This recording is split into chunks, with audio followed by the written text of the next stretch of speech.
itu di introduction juga ada tujuan dan arah penelitian yang akan kita tulis gitu.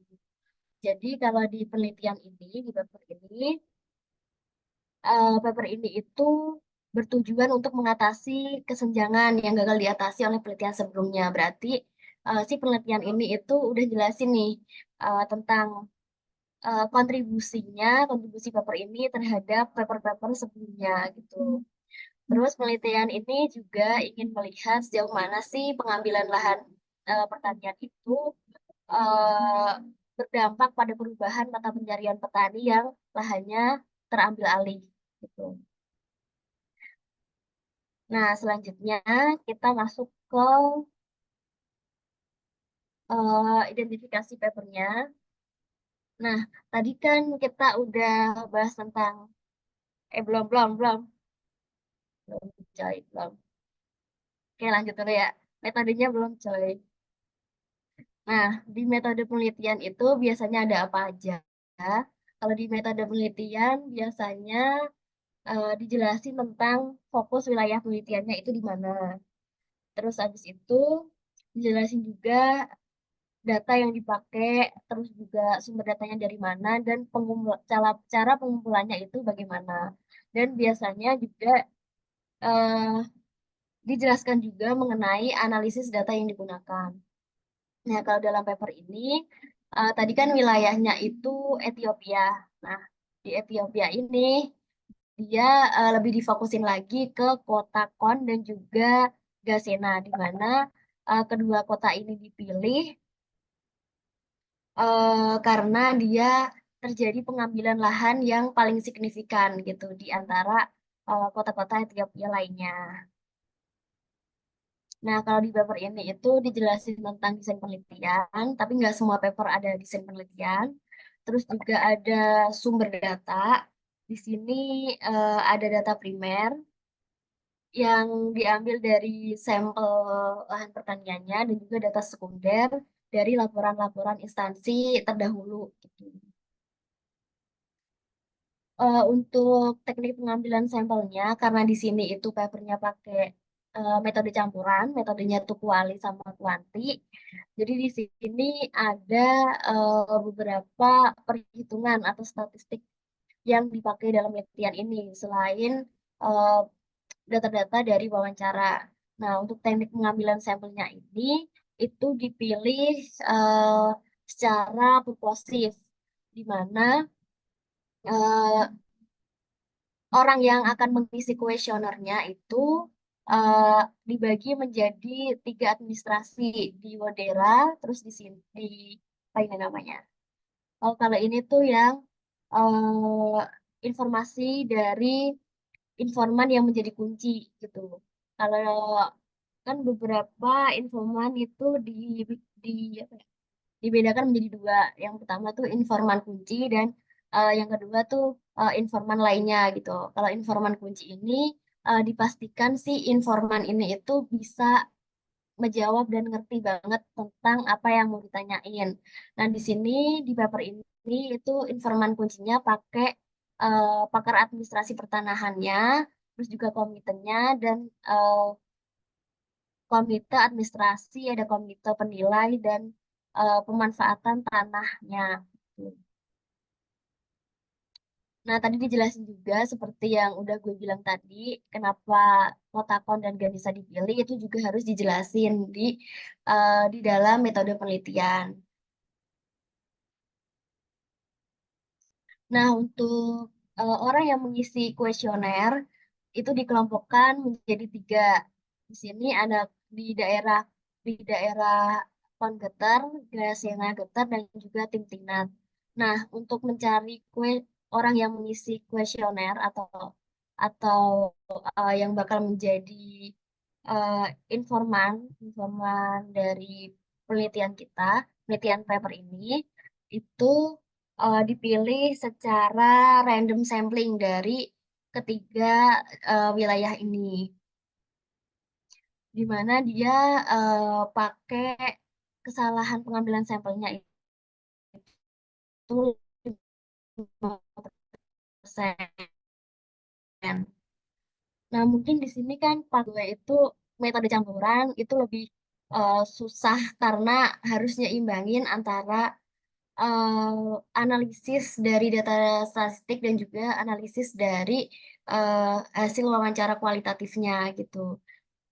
Jadi sebenarnya metode campuran itu lebih nggak disaranin gitu bagi yang baru memulai. Tuh. Nah, ini tentang kuesioner tadi, juga wawancara informan kunci, dan terakhir juga ada diskusi atau FGD Focus Group Discussion gitu. Di sini bisa uh, digunakan untuk mersamakan dari hasil kuesioner dan juga wawancara dari informan kunci. Biar informasi yang didapatkan itu emang benar-benar yang udah benar gitu dari hasil kuesioner dan juga dari uh, wawancara informan kunci. Nah, ini metode analisis datanya, dia pakai kuali dan kuanti secara sekaligus, di mana kualinya pakai analisis statistik deskriptif dan kualitatifnya itu dia menarasikan kutipan-kutipan dari hasil wawancara.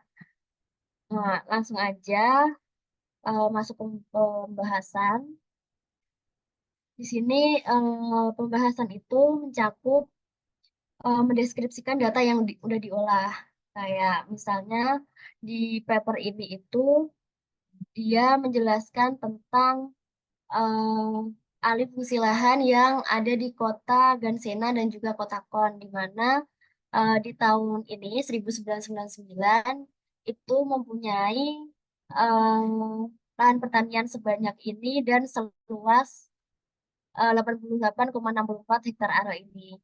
Tapi saat dilakukan penelitian di mana di tahun 2021 kota Pan ini eh, dia lahannya jadi lahan pembangunannya itu jadi 1.500. Jadi meningkat yang awalnya lahannya cuma 88 buat yang non pertanian itu berubah menjadi 1.538. Dan juga si kota Ganesha-nya menjadi 820. Nah, terus data dari 2018 itu juga mengonfirmasi bahwa perluasannya itu terjadi secara horizontal, di mana dia semakin melebar gitu cakupannya dan menghabiskan sekitar 243 hektar untuk pinggiran kota dan menggusur sebanyak 620 lahan pertanian. Dapat dilihat dari statistiknya, hasil pengolahannya, di mana dari tahun 2012, 13, 14, 15, sampai 17 ini, yang warna biru ini itu lahan pertanian yang mengalami ambil alih, terus yang merah ini itu luasannya. Nah, di hasil dan pembahasan itu, selain kita mendeskripsikan data, kita juga eh, harus bisa menjawab pertanyaan masalah yang ada di papernya atau yang kita pertanyaan masalah yang diangkat gitu. Di sini selain menunjukkan pengambilan lahan pertanian, sini juga membahas dampak yang terjadi akibat lahan pertanian itu eh, dipindahkan gitu. Nah, di sini tuh ngebahas tentang dua sudut pandang, di mana ada yang bilang kalau konversi lahan pertaniannya itu positif, dan ada juga perspektif lain yang bilang kalau itu tuh mengarah pada hal negatif, di mana kalau hal negatif itu mengarah pada kehancuran mata pencarian bagi petaninya. Nah, kalau positif itu mereka mandangnya eh, adanya pembangunan-pembangunan baru dan juga eh, lapangan pekerjaan lain non pertanian yang baru terbentuk gitu. Nah, di sini juga dijelasin tentang data hasil pengambilannya, di mana jenis pekerjaan utama petani itu berubah setelah pengambil alihan lahan gitu. Yang eh, 34% ini yang paling gede itu mereka tetap bertani tapi di lahan pertanian lainnya. Sedangkan di sini juga yang paling gede juga selain eh, petani yang eh, bertani di lahan yang lain, itu juga ada yang dia tidak punya pekerjaan, dia hanya menggunakan uang hasil kompensasinya untuk bertahan hidup untuk keluarganya gitu. Jadi ini nilainya cukup besar. Besar kedua selain petani itu pindah ke area lain. Nah, karena ini juga termasuk termasuk paper yang kualitatif, jadi eh, mereka juga melakukan atau menjelaskan tentang kutipan wawancaranya, di mana emang eh, nah si petani ini atau informan yang diwawancarai itu mereka terpaksa harus beralih ke pekerjaan lain karena emang eh, tidak ada jalan lain selain melakukan pekerjaan yang ada gitu. Nah, di sini eh, perspektif tentang yang negatif itu dia karena mereka itu kurang adanya keahlian yang bisa membawa mereka pindah ke mata pencarian lainnya. Nah, di sini juga dijelaskan tentang data statistiknya, di mana terjadi rata-rata pengurangan rata-rata pendapatan tahunan sebelum adanya pengambil alihan lahan pertanian dan juga setelah adanya eh, pengambilan lahan pertanian, di mana hal ini itu mengalami penurunan sebesar 55%.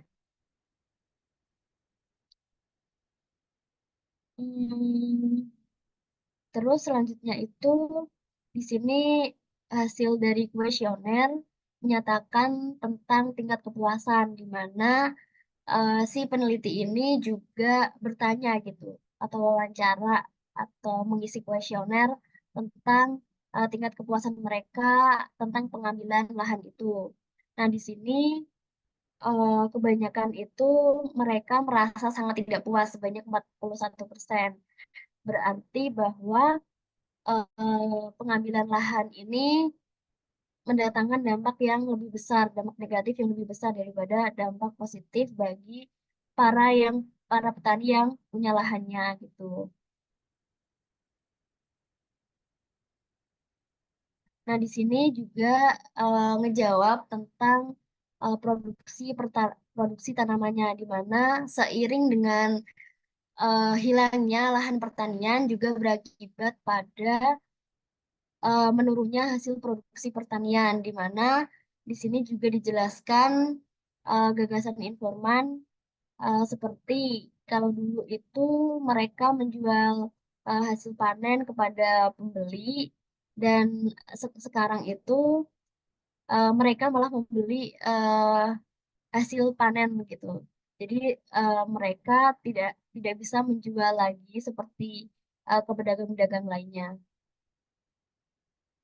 Selain ke pertanian, pengambilan lahan juga mengambil mata pencaharian tentang peternakan di mana selain lahan pertanian itu juga ada lahan yang dipakai buat mengembala hewan-hewan ternak mereka. Nah, di sini mereka juga kehilangan eh, sumber pangan dari peternakan-peternakan mereka gitu.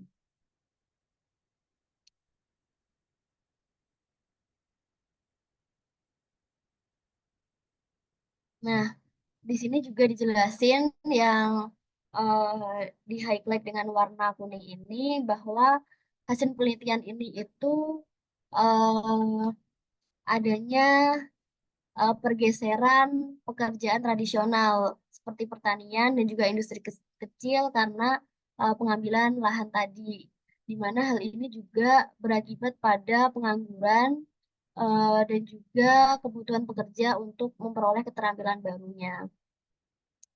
Nah, selain ketiga dari introduction, method, dan juga research and discussion, juga di sini ada kesimpulan dan juga rekomendasi. Eh, Kesimpulan ini Dia ngejelasin secara singkat hasil kajian yang telah dilakukan gitu.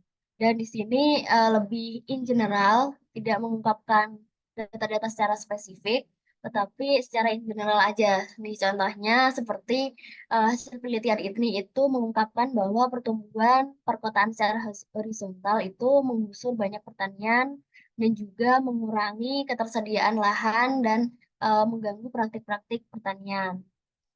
Nah, selain itu, penelitian ini juga mengungkapkan dampak dari konversi lahan pertaniannya, di mana lebih berfokus pada peralihan mata pencarian di bidang pertanian dan juga perpindahan atau perubahan pendapatan para petaninya. Nah, dari bedah papernya itu aja, terus lanjut ke slide-nya. Nah, dari identifikasi paper itu, kita bisa mengetahui kalau di paper itu ada beberapa hal penting yang harus kita kaji dan bisa menjadi motivasi kita menulis itu. Pertama ada limitation dari paper yang udah kita baca. Yang dari paper itu kita bisa lihat kalau limitationnya itu eh, mereka kesulitan dalam mengakses peta penggunaan lahan dari sebelum dan sesudah ekspansi untuk bahan perbandingannya. Mereka tidak mendapatkan hal itu gitu. Terus habis itu limitation berikutnya eh, terbatasnya generalisasi di mana fokus kajiannya itu hanya petani yang lahannya itu diambil alih, bukan para petani di sekitar lahan lainnya gitu. Terus limitation yang ketiga itu paper ini itu hanya membahas Kotakon dan Gashena aja, di mana penelitian ini juga harus mengkaji wilayah-wilayah lain yang ada di Ethiopia. Terus kontribusi dari paper ini itu meneliti dampak pertumbuhan perkotaan pada komunitas pertanian di Ethiopia dan juga fokus pada pengambilan lahan yang berdampak pada mata pencaharian petani.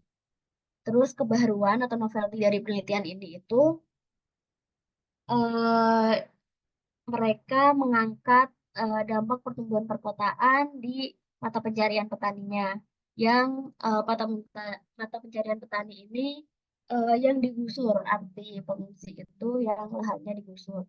Terus juga novelty lainnya itu metodologi penelitian yang digunakan itu eh, mencakup kualitatif dan kuantitatif, di mana dia juga selain ngitung data statistik, juga disertai dengan eh, informasi-informasi hasil wawancara dan kuesioner dengan petaninya.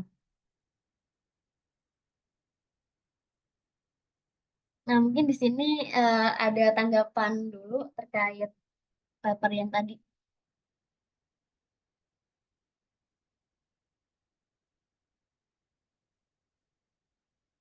Ini banget kalau ada yang mau nanya, nambahin atau eh mau berbagi gagasan atau ide lain.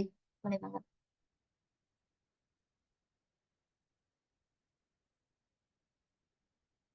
Di sini ada Afan, Asan, sama Hanif. Kalau ada tanggapan.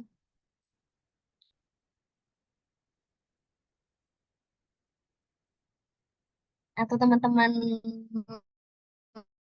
lainnya juga boleh.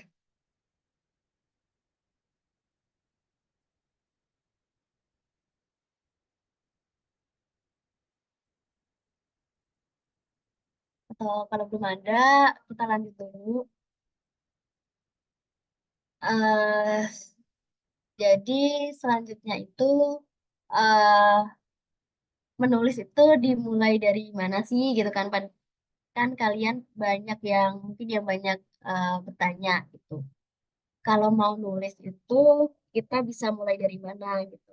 Nah ini gue sharing sendiri tentang pengalaman gue sendiri kalau misalnya nulis itu gue mulainya dari eh, mencari masalah atau isu-isu yang gue pengen kaji nih. Misalnya gue pengen mengkaji tentang eh, kayak livelihood petani atau livelihood, kalau tadi kan livelihood petani ya, mungkin bisa livelihood masyarakat akibat dari bencana alam gitu, seperti yang tergambar di sebelah kanan. Nah, kalau gue sendiri memulai penelitian itu dari mengangkat isu atau mencari masalah dari isu-isu yang gue pengen gitu. Nah, dari situ eh, gue netepin masalah dan juga tujuan dari penelitiannya. Nah, dari sini itu bakal menuntun kita atau melangkah dalam mencari kajian-kajian penelitian terdahulu tentang isu masalah yang akan gue angkat gitu. Jadi si masalah ini itu si isu dan masalah yang asumsi masalah gue, nah itu bakal menuntun gue buat nyari kajian-kajian terdahulu yang masalahnya itu sama atau mirip dengan apa isu yang gue angkat gitu. Nah, dari beberapa literatur yang udah dikaji, nah itu akan eh, gue cari gap atau perbedaan penelitian dari penelitian-penelitian terdahulu. Nah, misalnya dari penelitian tadi itu, meskipun dia dari Departemen Geografi juga yang menulis paper tadi, tapi kurang memperhatikan dari segi spasialnya. Nah, itu bisa menjadi gap atau juga perbedaan dari penelitian terdahulu. Nah, selanjutnya sebelum melangkah menulis papernya, gue bisanya menulis outline penelitian, di mana outline dari introduction, method, terus juga hasil dan pembahasan itu bakal berisi apa aja gitu. Misalnya nih sebagai contoh, ini outline yang dibuat gitu di bagian introduction, di mana di paragraf 1 itu bakal jelasin situasi situasi urgent gitu, di mana hal ini mencakup hal-hal seperti bencana alam itu tidak hanya lagi menjadi permasalahan lokal. Jadi kita cari sumber-sumber yang membahas tentang outline atau poin-poin yang bakal kita tulis. Jadi si outline ini itu bakal menuntun kita buat nulis sesuai dengan apa yang kita mau dan nggak kemana-mana gitu. Biasanya itu kalau nggak dibikin outline, itu kita bakal bingung karena makin semakin lebar, semakin kita baca penelitian-penelitian lain, itu fokus kita bakal semakin lebar.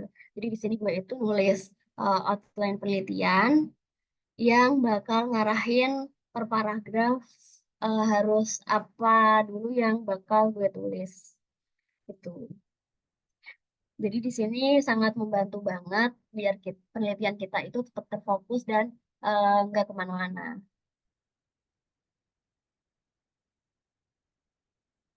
Nah, dari gue segitu aja. Dan sebenarnya mau ngungkapin sesuatu kalau eh, sekarang ini itu hasil penelitian atau rekomendasi-rekomendasi buat suatu implementasi atau aksi nyata itu udah cukup banyak banget yang berupa penelitian awal gitu. Jadi eh, banyaknya penelitian ini itu sebenarnya juga membuat kebingungan di mana kebingungannya itu dari sekian banyak perspektif pengajian isu masalah itu malah bikin bingung gitu karena harus mana nih harus perspektif mana nih yang harus kita terapin buat uh, implementasi dari penanganan atau penerapan isu masalah yang ada gitu. Jadi selain penelitian dari awal atau mulai dari nol atau bahkan udah nyari atau ngembangin penelitian terdahulu, itu juga kita bisa mulai penelitian dari eh, ide-ide orang lain, misalnya dengan teknik systematic literature review, di mana dia kayak mengkaji paper-paper terdahulu, misalnya ada eh, 10 paper yang udah terpilih, nah nanti itu bakal dievaluasi atau dikaji paper mana yang paling pas buat implementasi di isu masalah tertentu gitu. Jadi kita nggak harus dari nol mulai penelitian ataupun mengembangin penelitian sebelumnya, tapi kita juga bisa mengkaji paper-paper yang udah ada dan menawarkan kalau paper ini loh yang cocok atau perspektif ini loh yang cocok buat eh, diimplementasikan ke suatu masalah. Nah, dari gue segitu aja. Mungkin teman-teman yang lain mau nambahin atau berkomentar atau nyampain ide-ide juga boleh.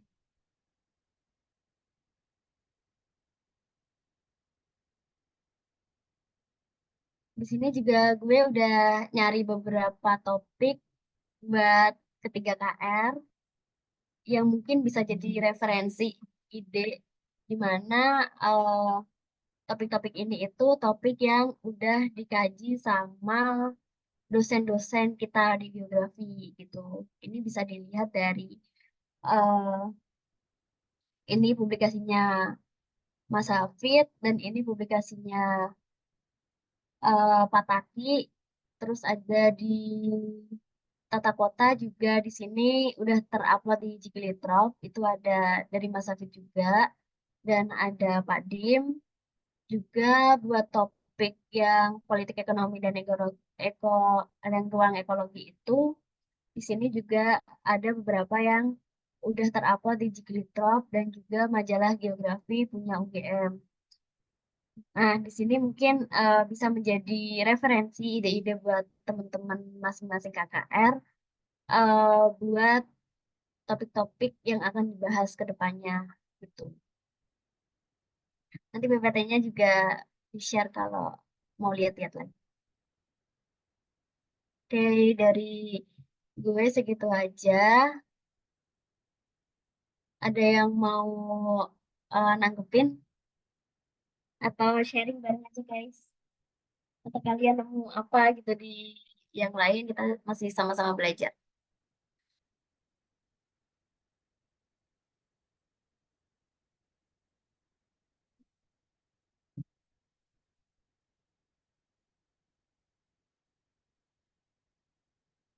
Dari para KKR, Afan, Asan, Hanif,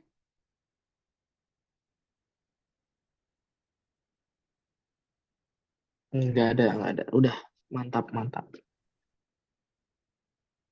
jadi ada gambaran kan buat nanti habis ini masih ada apa? Masih ada diskusi per kelompok riset buat tema-temanya. Semoga bisa pikiran gitu dari apa yang kita bahas tadi. Halo Mbak, Halo, halo. Kenapa bagus? eh tema topiknya itu wajib membahas satu negara ya, kayak tadi Ethiopia gitu. Terus dibahas Enggak, semuanya di enggak. paper itu. Jadi buat wilayah penelitian itu nggak harus satu negara, tapi kita bisa ke kota atau kabupaten atau suatu wilayah tanpa batas administrasi tertentu itu juga bisa. Jadi pertama tadi di pendahuluan itu emang dibahas tentang secara umum di Ethiopia, tapi di wilayah penelitiannya tadi itu cuman diambil dua kota yang lahan pertaniannya itu paling banyak terambil alih oleh pembangunan gitu. Jadi yang dikaji cuman dua kota itu gitu. Kalau kajian wilayah yang nggak berbatas administrasi juga bisa banget. Mungkin bisa misalnya tentang iklim atau tentang apa itu kan dia tidak berbatasan dengan administrasi gitu. Nah, kenapa ada Aji di sini? Ada Aji.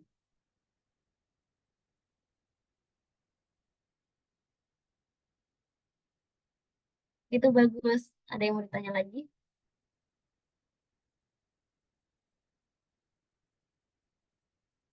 Mbak Atau boleh belum? nanya?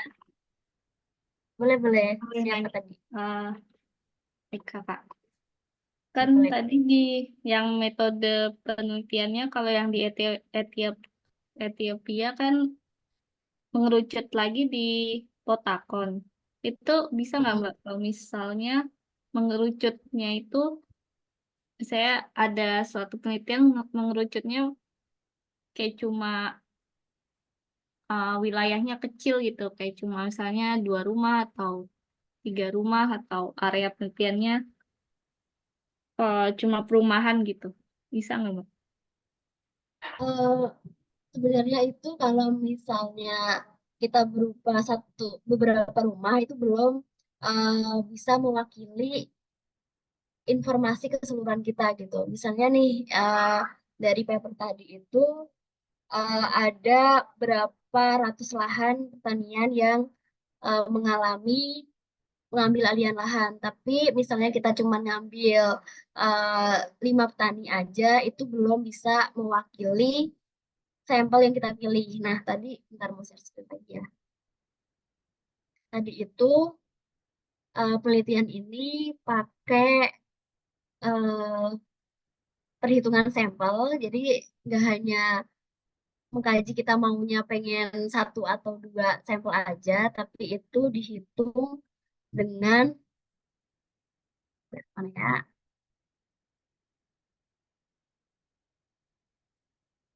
Dihitung pakai mana sih? Sinyal gua. Nah, dihitung pakai rumus pengambilan eh, sampel. Jadi dari tadi ya.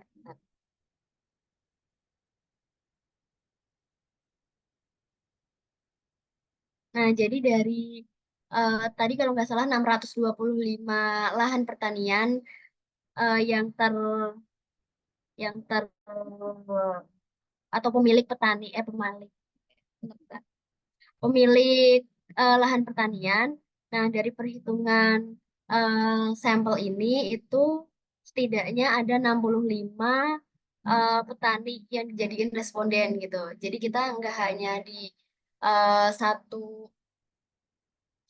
atau sesuai keinginan kita ada berapa, tapi juga ini sesuai perhitungan samplingnya gitu. Nah, buat wilayahnya sebenarnya nggak harus satu kota juga bisa, asalkan ada landasan landasan alasannya gitu. Misalnya si peneliti tadi ngambil 2 kota yaitu Kota Klon dan Gasena. Kenapa? Karena ada alasan yang nguatin kenapa boleh ngambil kota di 2 itu aja dari keseluruhan Ethiopia, karena di 2 kota itu termasuk kota yang paling tinggi lahan pertanian yang terambil alih gitu.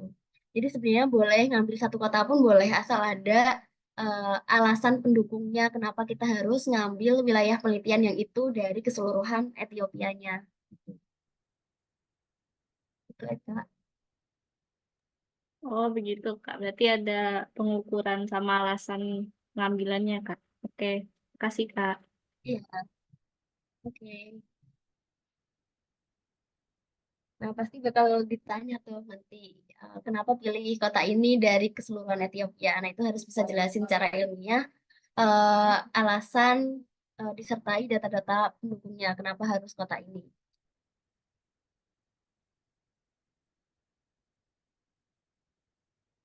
Yang lain ada yang mau nanya?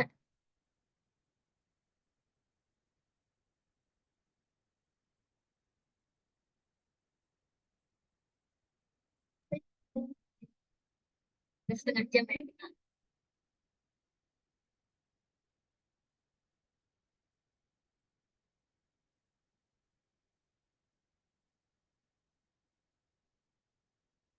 Ditunggu sampai 35 ya guys. Kalau ada yang nanya lagi, boleh banget. Ya Rafli, kenapa?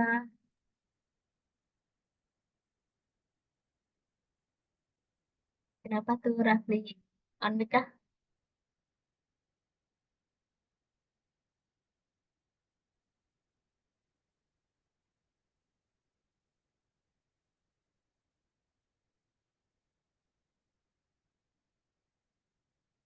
Ditunggu sampai 35 ya guys.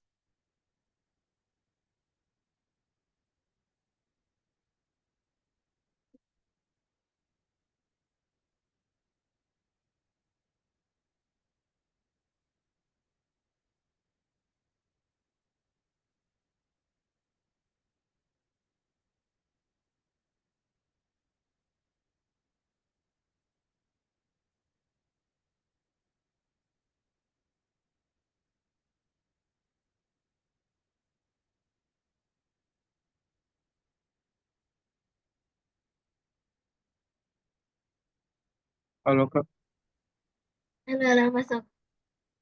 Aku juga bukan ini sih Kak. Kalau rencana kalau kita mau bikin paper atau gimana, itu saya harus ngambil data lapangan ke sana langsung biar dapat data yang valid atau tidak perlu dengan hanya mengandalkan data online saja Kak.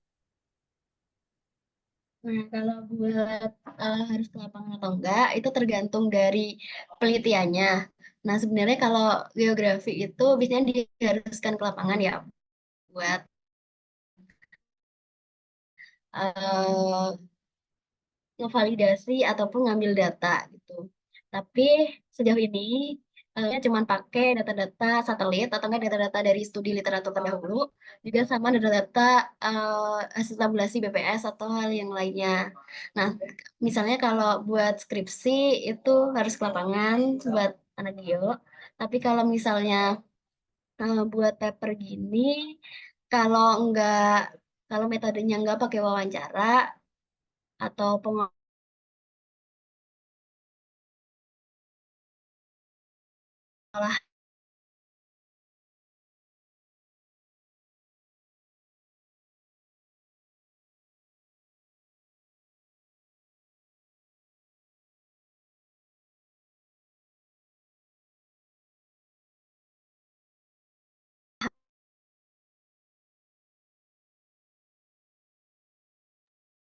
Ayu hilang, ayu, ayu.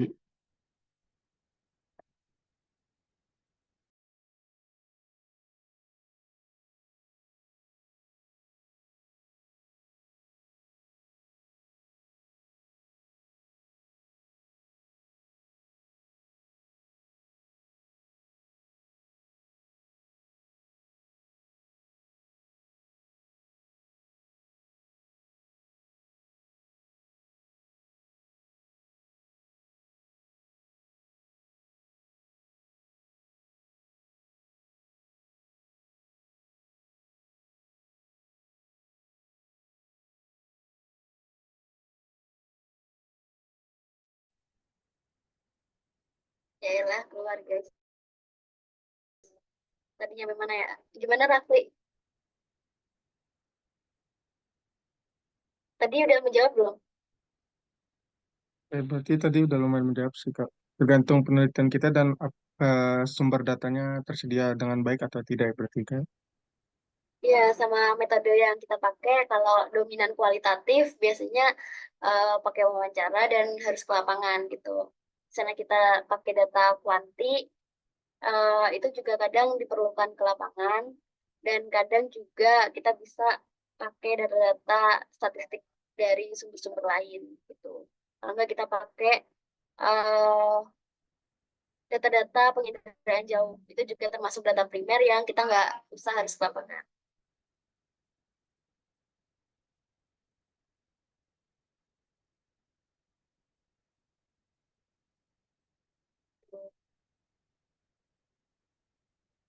Ada yang masih bingung, Rafli? Untuk pertanyaan sendiri sudah terjawab Kak. Terima kasih. Oke.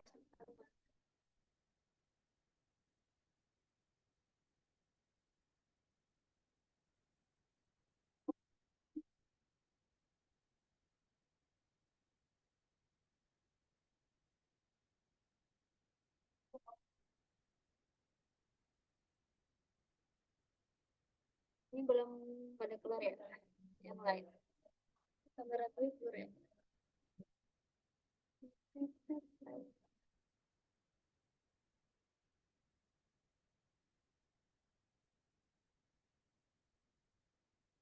Ada yang masih mau ditanyain?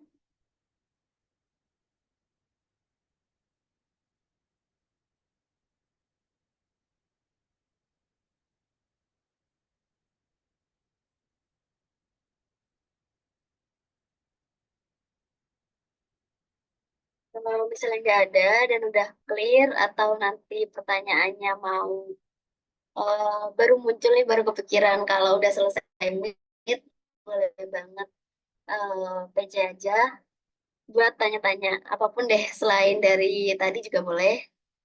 Langsung aja feel free chat buat nanya tuh. Nah, dari gue itu dulu. Kalau nggak ada yang mau nambahin atau mau nanya, boleh balik ke ruang awal ya, guys. Makasih, teman-teman. Terima kasih, Mbak. Oke, Makasih, Kak. Makasih, Kak. Kasih Kak. sama, sama, sama, sama, sama.